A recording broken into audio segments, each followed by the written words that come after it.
Let me show you guys how to install your tape-on spoiler like a pro. We're going to be using silicone that I got from Home Depot.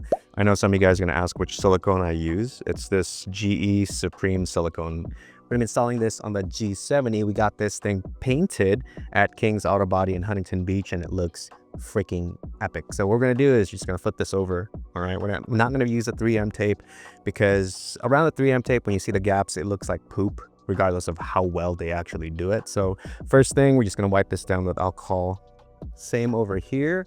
All right, make sure that's clean. And then we're just going to put a bead of silicone all the way right there, just one, and then we'll tape it on. We'll let it sit for about an hour and we should be good. So I cleaned this up earlier, but I'm just going to spray this down with alcohol. Nice and clean. All right, there you go, alcohol. Same thing with this side, a little bit of alcohol. Okay. And after that, we're just gonna get our gun right here, our caulking gun. Just gonna put a bead straight this way. Not too much, not too little. This is actually quite easy to do. Okay, you don't need much. This thing sticks like friggin' like a concrete. Actually, I have this on my gurney flap on my AZ1, and then my DC2 or my Integra, DC4, however you want to call it. Okay, there you go. Not too much, or else it'll pop out of the corners. Yeah, that looks pretty good. Take it out to the car. Okay, on the car side, we're just gonna place this guy like so. Okay. Now, when you place this guy, you have at least 10 minutes to play with the fitment. All right. Now, with 3M tape, you don't really have that much leverage, because once you stick it, it's freaking stuck. Right. So that's why I like this stuff. And once this stuff's on, dude, it's not letting go.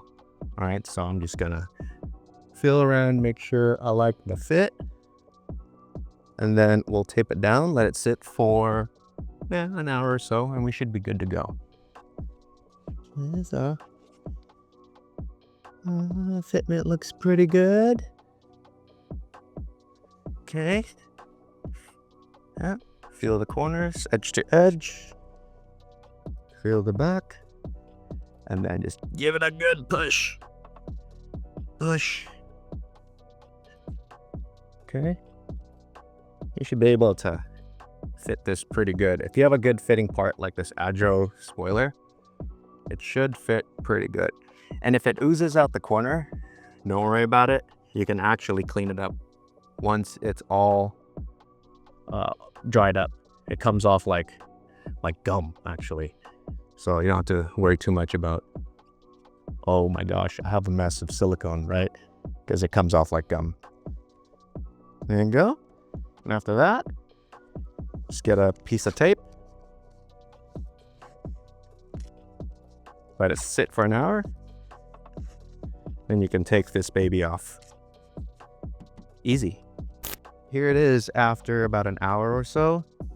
Look at that. No oozing. Gaps are perfect. Same on the other side right here. I know there's a freaking shadow, but I pretty much do this with all of my stick-on spoilers, side skirts, and body parts. And yeah, it's very easy to remove. Same thing. You just use a little piece of fishing or floss, and you can cut this thing, clean it up, and you're good to go for next time. So there you go. Hope this helps. Pro tip.